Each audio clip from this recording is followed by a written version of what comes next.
Hulk, তুই এখনো ব্যায়াম করছিস? আমাদের 1 লাখ মেহমান আসবে, তুই তাড়াতাড়ি বড় মোরগ আর ইলিশ নিয়ে আয়। আচ্ছা মা, যাচ্ছি। কি আজব, 1 লাখ মেহমান! এরা আবার কে আর কই থেকে বা আসবে? যাই হোক, মা যখন বলেছে তখন আমাকে আনতেই হবে। চাচা, আমাকে একটা সবচেয়ে বড় রাতা মোরগ আর বড় ইলিশ মাছ দেন, যাতে আমার মা 1 লাখ মেহমানকে খাওয়াতে পারে। পাগল নাকি? এত বড় মোরগ আর ইলিশ এই দুনিয়াতে আছে নাকি? মনে হয় আমাকে মঙ্গল গ্রহে যে এগুলা ধরে আনতে হবে। এই তো পেয়ে গেছি তোকে।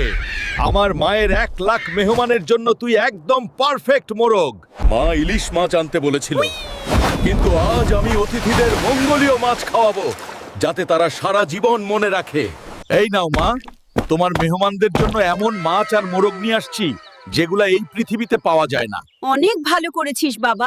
রান্না তো সব কমপ্লিট, কিন্তু মা, তোমার সেই 1 লাখ